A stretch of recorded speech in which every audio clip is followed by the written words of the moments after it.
At the height of his fame, with stadiums roaring and a world singing his words back to him, a small pain began to rewrite the course of music history. It started in a toe, a place no one expected, and it would challenge a man whose life was built on belief, endurance, and a relentless commitment to his art. This is the real story of Bob Marley's cancer, where it began, what choices were made, what myths grew around it, and what truths remain. He was a phenomenon long before he was a legend.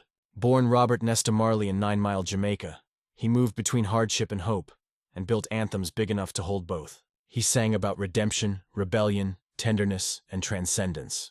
He sang for the downtrodden and the dreamers. He sang for people who knew that the struggle and the dance could share the same drumbeat.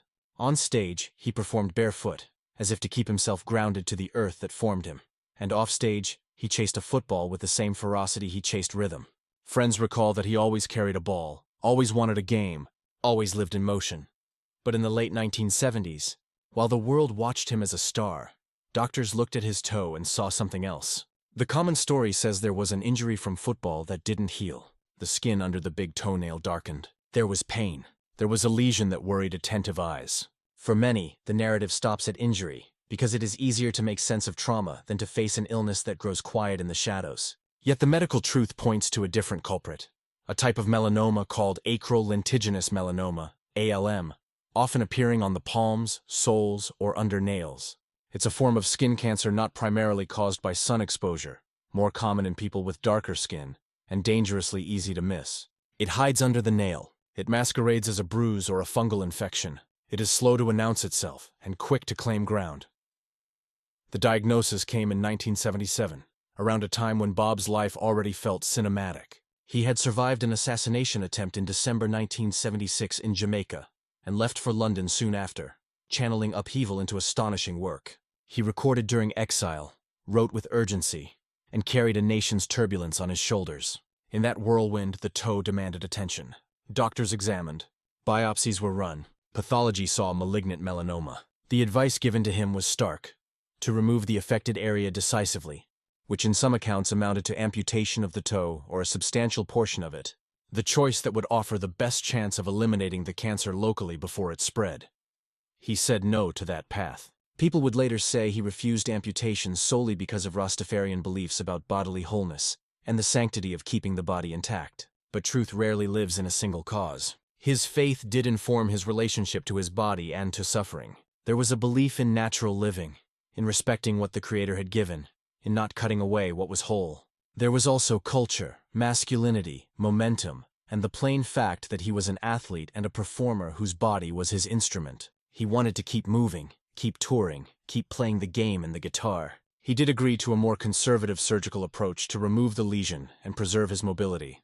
And he underwent a skin graft procedure. For a time, the wound healed. He laced his shoes and went back on stage. From the audience, nothing looked amiss. The music was as powerful as ever. Yet melanoma is a patient adversary. Even when removed locally, microscopic cells can travel, lingering in lymph nodes or slipping into the bloodstream to seed distant organs. It is impossible to say, with certainty, what would have happened had he chosen a different procedure. Some doctors argue that earlier, more aggressive intervention could have improved his odds. Others point out that acrolentiginous melanoma can be aggressive, even with prompt treatment. What is clear is that by the time new symptoms appeared, the cancer had moved beyond the toe. For a few years after the initial surgery, tours and triumphs defined the public narrative. He released music that felt immortal. Songs from those years carry a weight of prophecy and a clarity that cuts through decades. Reflections on freedom, warnings about tyranny, invocations of unity. To listen to those records now is to hear a man racing time and writing what mattered most while he still could breathe it onto tape. In 1978, he returned to Jamaica to perform at the One Love Peace concert. On stage, he joined the hands of political rivals, a moment as symbolic as it was fragile. He was a musician, not a politician, but he knew the force of his presence. He knew that a chord, struck at the right moment, can disarm a nation faster than a bullet. But bodies speak in ways that power and poetry cannot silence. In 1980, after pushing through grueling schedules, a collapse in Central Park after a jog forced reality to the forefront, medical evaluations revealed metastases, cancer that had spread to the brain, the lungs, the liver. These are not outcomes one fights with bandages or bravado. These are systemic battles that require everything a person has, including time, and time was running thin. There are stories that paint the next chapter in extremes, that he rejected all conventional treatment in favor of faith alone, that he naively believed he could will his way through it. Reality is more complex. He pursued multiple approaches, including a controversial alternative regimen in Germany, under the care of a doctor known for strict diets, detoxification, and immunological methods. He sought care while still seeking meaning. He looked for hope in places that promised it. People around him were divided between the desire to try everything and the fear of doing too little. Some treatments made him weak. Some made him feel worse. Weight fell off him. Yet he still returned to stages when he could, most notably for a final performance in Pittsburgh in September 1980, an evening that lives in the cultural memory like a candle flickering against a strong wind. To ask whether the decision not to amputate his toe cost him his life is to ask a question that sits at the intersection of medicine, religion, culture, and hindsight. It is tempting to look backward and choose a simple answer. Yes, perhaps earlier, aggressive surgery might have removed all malignant cells before they traveled. Perhaps it would have bought him years, even decades, but melanoma's nature resists certainty. Many who face ALM do so too late, not because they delay treatment intentionally, but because it hides well and is misdiagnosed or underestimated. The science then was not the science now. The treatments available then were limited, especially once metastasis was present. Immunotherapies and targeted treatments that extend lives today were not in his arsenal. He made a choice that made sense to him in the moment he was given. That choice now bears a weight it never had the chance to reconsider. He decided near the end to go home. The instinct to return to Jamaica, to the soil that had fed him, was powerful. On the journey, however, he weakened. The plane landed in Miami so he could receive urgent care. He died on May 11, 1981, at the age of 36. A life measured not in years but in resonance came to a close. He is said to have told his son that money cannot buy life. Whether or not the words were exactly as remembered, the message rings true within the arc of his story. Wealth, fame, love, and legends do not alter the laws of biology. They change how we see a person, not how cells divide. His funeral became a national event, a blend of state ceremony and spiritual observance, with music, prayers, and a community that refused to let grief drown out gratitude. Jamaica honored a son who carried its struggles to the world and returned its pride amplified. The world mourned not only a singer, but a seer, myths calcified in the years that followed. Some say his cancer came from an injury alone, as if a bruise could sprout malignancy. But trauma does not cause melanoma. At most, an injury draws attention to a lesion already present. Others speculate about conspiracies, poisonings, or outlandish plots. These are the fantasies grief conjures when it cannot accept that something so powerful can be so fragile. The truth is mundane and merciless. Melanoma can strike anyone, and it strikes too often without warning. There are myths about cannabis too, blaming his use for the disease, or claiming it could have cured it. Neither claim is supported by evidence. Cannabis does not cause acral lentiginous melanoma. There is no robust evidence that it cures metastatic melanoma. Reality remains stubborn. Cancer is a biological process driven by genetic changes and cellular behavior, and treating it requires targeted medical interventions that were not available to him at the time. There is also the myth that Rastafarian belief alone made him choose against amputation, as if faith is a rigid wall rather than a living conversation between conviction, culture, and circumstance. Rastafarianism honors the body as a temple and frowns upon cutting it unnecessarily. But many Rastas choose surgeries when needed. Faith interacts with life. It does not erase it. In Bob's case, faith was one thread among many. Identity, performance, pride, the fear of losing movement, the desire to remain the man he was. People are not algorithms. They weigh what they know with what they feel, and they step where their conscience and their context lead them. His illness reshaped the way we remember his late work. Listen to Redemption Song and hear a man standing on the shore of his own finitude, stripping everything to voice and guitar, channeling a borrowed line about mental emancipation into a personal psalm. He had written battle hymns and dance floor thunder. Now he wrote a prayer. Listen to Coming In from the Cold and feel how weather becomes metaphor, how warmth beckons across a lifetime of storms. These songs land differently when you know the body that carried them was failing. They are artifacts of a spirit refusing to collapse, even as cells betrayed him. His cancer also taught a wider lesson. That darker skin is not a shield against skin cancer, and that ALM in particular requires vigilance. Doctors now advise checking palms, soles, and nail beds for discolorations that don't heal, stripes under nails that look new and unusual, patches that change. People with darker complexions sometimes go undiagnosed longer because doctors and patients alike underestimate risk. His story can serve as a call to attention, not a call to fear. To listen to your body, to ask questions, to seek a second opinion if something doesn't feel right. It is not about anxiety. It is about awareness. It is easy to judge decisions from the far shore. It is harder to understand the current that carried them. Imagine the pressure he felt. A nation looking to him for unity. A global audience expecting performance. A band that relied on his leadership. A family needing his presence. A faith asking him to trust the way of nature. Amid all that, a toe asked him to cut away a part of himself. When you frame it that way, his hesitation becomes human. He wanted to keep moving. He wanted to be whole. There is a tendency, when discussing artists who die young, to fold their illness into their genius, as if suffering grants access to deeper wells. That romanticism dishonors the person and mistakes pain for paint. Bob Marley's genius did not require cancer to make him profound. He was already profound, grounded in the rhythms of his people, sharpened by struggle, elevated by a mind that could translate joy and justice into melody. What illness did was sharpen the listener, not the maker. We lean in differently when we know a clock was ticking. Consider how he handled fame. Many stars of his magnitude retreat into palaces of privacy. He remained present, accessible, and mission-driven.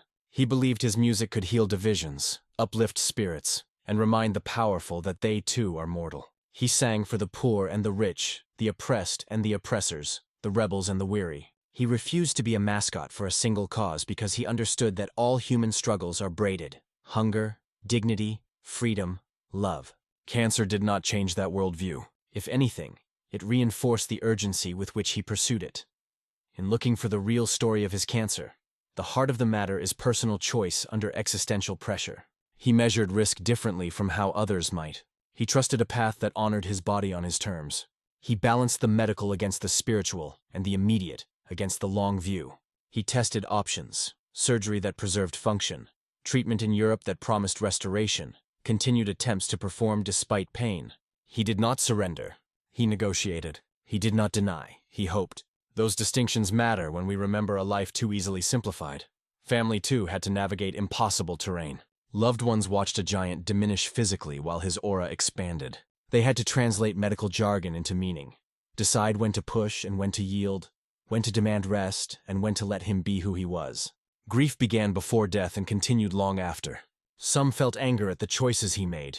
Others defended them. These are the normal eruptions of love under strain. In telling this story, we do not adjudicate their feelings. We honor them. When cancer reaches the brain, it changes everything. Headaches, seizures, cognitive shifts. Each day becomes a negotiation with a body that no longer obeys. He had been the master of control, of a band, of a crowd, of a moment, and now had to accept loss of control at the most intimate level. That dignity with which he walked through it, kept private as much as possible, reflects a quality his public never stopped seeing. Humility. He never postured as invincible. He sang, he smiled, he prayed, he fought, and when he could no longer fight, he laid his battle down. What remains is legacy, not as a museum relic, but as a living force. His music still scores revolutions, weddings, funerals, bus rides, beach sunsets, late-night epiphanies, long drives, and small mercies. His face still appears on murals and t-shirts, now not merely as a fashionable icon, but as a reminder of a human being who used his art to dignify our shared condition. His illness becomes part of that legacy not because it defines him, but because it reminds us that even those who seem like mountains stand on mortal ground. There is a responsibility, when telling this story, to refuse sensationalism. The phrase untold story draws viewers, but the duty is not to invent secrets. It is to illuminate context. The untold part is not a hidden conspiracy. It is the inner logic of a man's choice. The medical reality of a cancer often misunderstood, and the cultural currents that shaped his decisions. It is how a spiritual philosophy meets a medical recommendation, how a national symbol meets a personal crisis, how a stage legend meets a hospital bed. It is how a toe, a small part of the body most people ignore, becomes a hinge on which a life swings. Think about the crossroads he stood upon in 1977. A doctor's office offered a plan that threatened his movement. A stage offered purpose that fed his soul and his community. His faith offered a lens through which to see both. He chose to keep his instrument, his body, intact. He chose to believe that a precise surgery and a focused mind could outrun a disease whose full reach he did not yet know. Decades later, that decision still echoes. It asks us to consider what we would do under similar constraints, and it asks us to offer compassion to choices we might not make ourselves. There is another lesson here: the power of early detection. Acral lentiginous melanoma does not care what shade your skin is. It looks like a dark stripe under a nail that wasn't there before, a spot on a palm that widens, a patch on the sole that changes. It can be painless. It can be subtle. If caught early, surgically removing it can be curative. If missed, it can seed the body quietly. Awareness is not fear-mongering. It is agency. The legacy of a global figure's illness can be as simple and as profound as someone hearing this story and deciding to check their feet, their hands, and the nail they've been ignoring. It can be a person insisting on a biopsy when told it is probably nothing. Stories save lives when they are told responsibly. At the end of this road stands a question many still ask. Could he have been saved? Medicine is better today than it was then. Targeted therapies and immunotherapies have changed melanoma's landscape. People with advanced melanoma now sometimes live years with good quality of life. Would those tools have saved him had they existed? Perhaps, but he did not live in our time. He lived in his. He played the cards the world dealt him, with courage, resolve, and human fallibility. He did not fail. He lived. He is buried with symbols of his journey. A guitar, a soccer ball, tokens of the twin loves that shaped his body and his art. People still visit, still sing, still cry. They still argue about choices, still trade stories, still share the way his songs held them together when nothing else could. That is how legends persist, not as flawless statues but as complicated, inspiring, and heartbreaking human beings whose lives continue to provoke questions worth asking. The real story of Bob Marley's cancer does not collapse into a verdict. It expands into an understanding. It invites respect for a man whose decisions were anchored in faith, culture, identity, and love. It clarifies medical facts in a sea of rumor. It dismantles lazy myths that shadow people with darker skin and denies them timely care. It balances admiration with honesty, and it returns, as the music always does, to a kind of defiant hope. That even when a body fails, a voice can keep singing in the mouths of millions. That even when a life is brief, its light can stretch far beyond the horizon. That even when a disease is merciless, the dignity with which a person meets it can be merciful to those who follow. So remember the toe, but remember more than the toe. Remember the man who walked barefoot across stages and into history. Remember the choice to remain whole in a world that demanded pieces. Remember the science that explains what happened, and the faith that explains why he stood his ground. Remember the songs that seeded comfort in fields of grief. Remember the lesson that attention is love. Attention to your body, your beliefs, your time, and to the people who stand beside you when the path turns dark. If you carry anything forward, let it be this: life is not measured only by its length, but by what it lengthens. Bob Marley's voice lengthened courage. His story lengthened awareness. His death lengthened our understanding of how faith and medicine sometimes diverge and sometimes embrace. And his music, above all, lengthened our capacity to imagine a freer world.